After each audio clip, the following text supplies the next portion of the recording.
Welcome to the HireWire podcast. Imagine a labor market where the national data indicates nobody hires and nobody terminates employment. The broad environment appears entirely stagnant. Right. Simultaneously, executive search firms report massive, record-breaking revenue increases. Today, we resolve that exact paradox for you. Well, to navigate this perplexing 2026 labor market, we rely on the comprehensive March 2026 reports compiled by Bob Marshall. An absolute legend in the recruitment industry. Precisely. Marshall possesses decades of exceptional expertise analyzing labor market data. He translates those metrics into direct, actionable strategies for you, the recruiter. So we will examine exactly where you must focus your efforts to generate revenue in this environment. Indeed, imparting all data, including the political and economic variables, completely impartially. We must begin by examining the broad national data. The Bureau of Labor Statistics recently released the January job openings and labor turnover survey. Widely recognized as the JOLTS data, correct? Correct. This report portrays a strict stagnation. Job openings rose slightly to 6.9 million in January. I see. The finance and insurance sectors experienced the largest increase, adding 184,000 openings. Conversely, private educational services suffered the steepest decline. The critical insight from that JOLT test data emerges only when you analyze the hiring volume rather than the openings. Fascinating. Despite the slight increase in published job openings, total hires remained completely flat at 5.3 million. Right. And the environment deteriorated further in February as total employment declined by 92,000. That is a severe cooldown. Exactly. The Bureau also announced revisions for the entirety of 2025. Annual hires declined by 1.5 million between 2024 and 2025.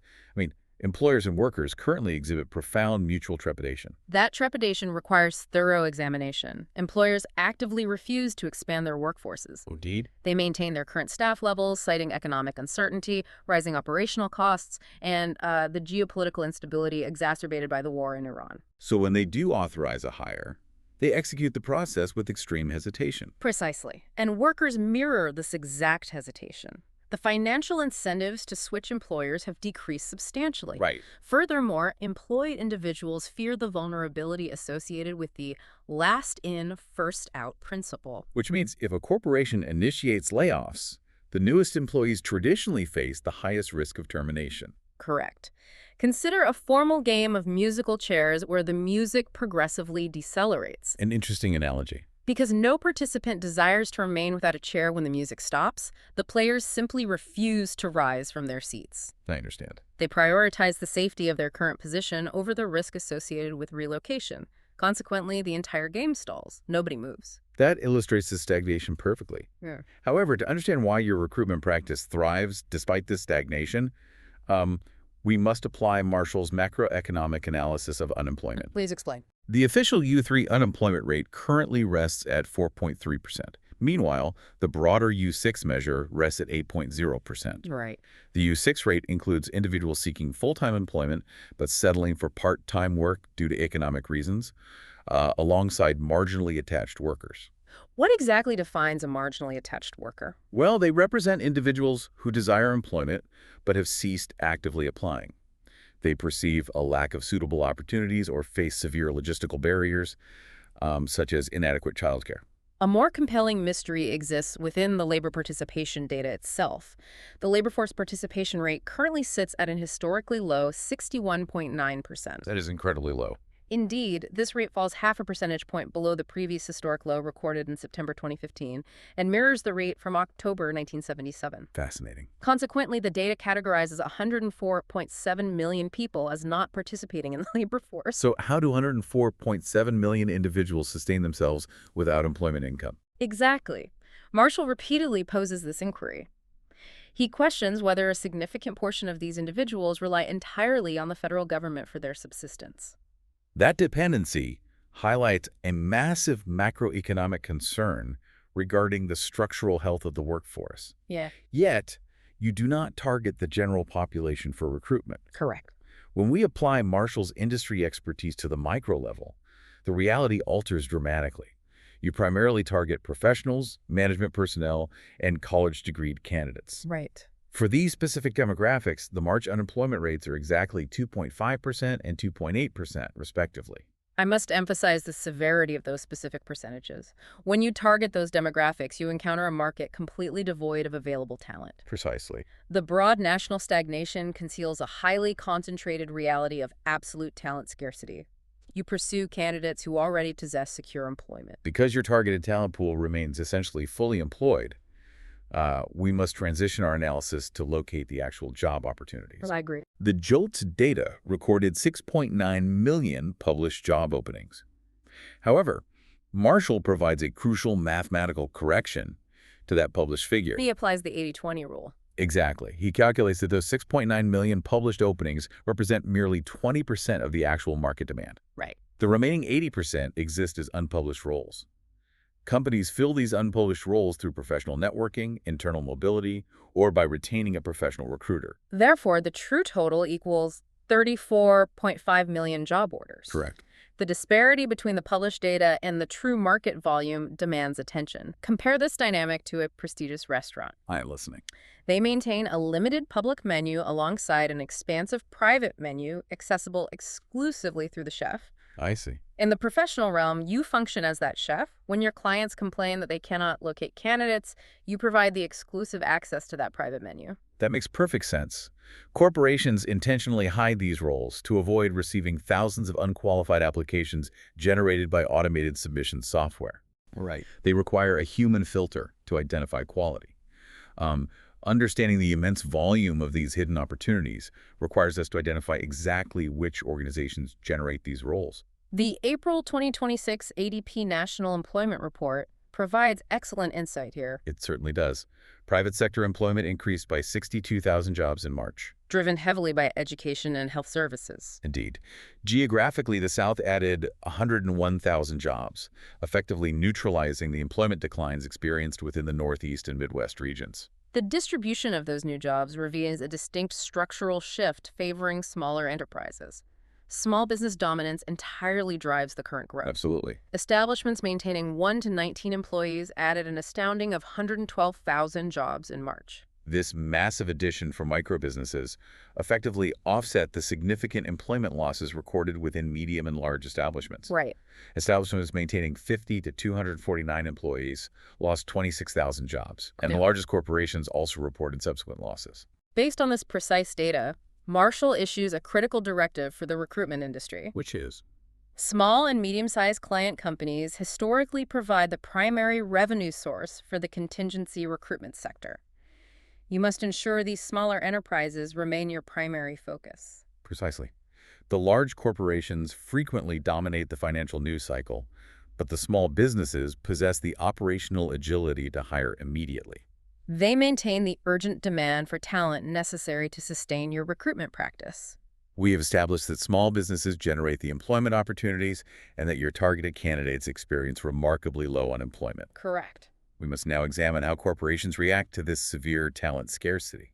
The 2026 U.S. Talent Shortage Survey from Manpower Group indicates 69% of United States employers report difficulty securing skilled talent. And the size of the organization directly influences these hiring outcomes, correct? Indeed. 76% of companies maintaining 1,000 to 4,999 employees reported shortages. Meanwhile, 61% of companies maintaining fewer than 10 employees reported identical challenges. So the scarcity affects all sectors universally. It does. But manufacturing represents the industry facing the highest deficit at 75%, followed closely by information and professional services at 72%. The hardest to fill roles currently involve operations and logistics. When seeking candidates, employers explicitly state the soft skills in highest demand include professionalism, critical thinking, adaptability, and time management. Right. They require candidates who can navigate complex, ambiguous environments without constant supervision. Well, employers attempt to address this severe scarcity through specific internal mitigation measures. 27% prioritize upskilling and reskilling their current employees to fill advanced operational roles. That seems logical. Furthermore, 25% increase wages to attract and retain talent. The ADP data corroborates this wage strategy. Yes, displaying a 4.5% annual pay increase for employees who remain at their current company. And a 6.6% increase for employees who transition to a new employer. Financial activities recorded the highest pay growth for retained employees at 5.2%. Wait, Allow me to interrupt to challenge the prevailing corporate logic presented in these surveys. Certainly. The mathematics fail to align. If corporations suffer such severe talent deficits that they willingly increase salaries by nearly 7% to attract external candidates, why do the JOLTS data demonstrate completely stagnant hiring? That is a fair observation. The stated corporate urgency contradicts the statistical hiring output entirely. Your observation highlights the central friction within the modern hiring process. Hiring managers currently operate under intense financial scrutiny from their executive boards. I see. Rather than executing rapid external hiring to resolve their talent deficits, they mandate multiple, redundant interview steps to ensure absolute precision. They scrutinize department budgets meticulously. Precisely. They prioritize internal mobility and upskilling because an external hire presents a substantially larger financial risk during uncertain economic periods. So they desperately desire the talent, but they fear the financial commitment of making an incorrect hire. Exactly. A recent report by the Conference Board illustrates how this intense risk calculation elevates specific executive roles within the corporate hierarchy. Oh, yes. Chief technology officers increasingly appear among the 5 highest paid executives at public companies. Right. They experienced a 61% increase in such appearances since 2021. Chief Human Resources officers also demonstrate a 55% increase within these top compensation tiers. Fascinating. This trend confirms a fundamental shift in corporate strategy. Corporations no longer treat talent acquisition and digital capability as mere administrative support functions. Right. They now categorize talent and technology as critical enterprise risks. Which means the individuals managing the human capital and the technological infrastructure command the highest compensation. Indeed, because their operational success directly dictates the survival of the enterprise in a resource-scarce environment.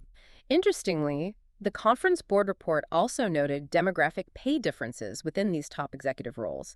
Female chief marketing officers at S&P 500 companies earned 40% more than male chief marketing officers in 2025. That is substantial. Female chief executive officers also out-earned male chief executive officers by 11%. However, male named executive officers earned 8% more overall across the S&P 500. Right. The report attributes this overall disparity to the fact that men remain more prevalent in higher paid operational roles rather than administrative functions. This compensation data underscores that corporations allocate their highest financial resources to the exact roles responsible for solving the talent scarcity paradox. Right. Companies view talent as an enterprise risk precisely because finding available talent is mathematically impossible in a healthy economy. So we must examine the economic theories validating Marshall's recruitment strategies. Indeed, to understand why this scarcity is a permanent feature of the market. You already know your targeted candidates possess secure employment.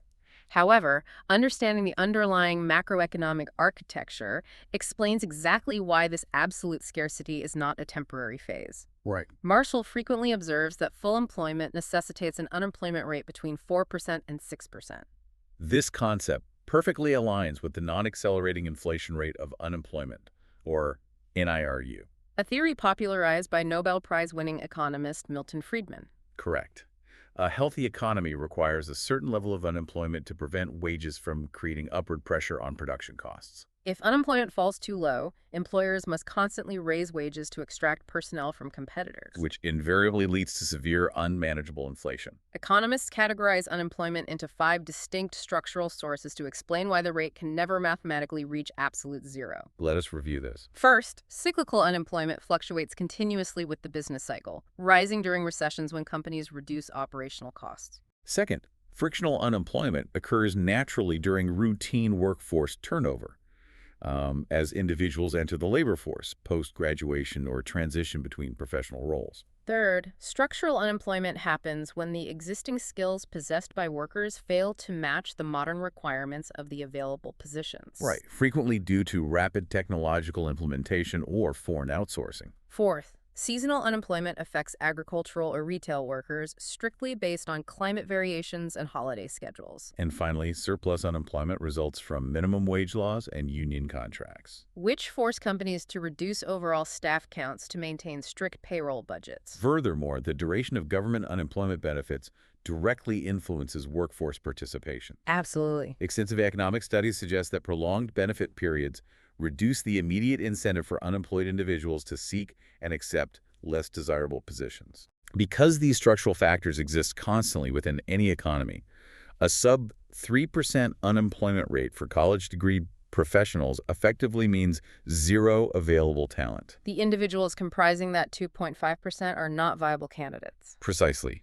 They're merely transitioning between roles, or they lack the necessary modern skills required by your clients. Marshall highlights a profound quote from economist Henry Hazlitt regarding the ultimate economic goal of any nation. What does he argue? Hazlitt argues that the true objective is to maximize production with the least possible effort.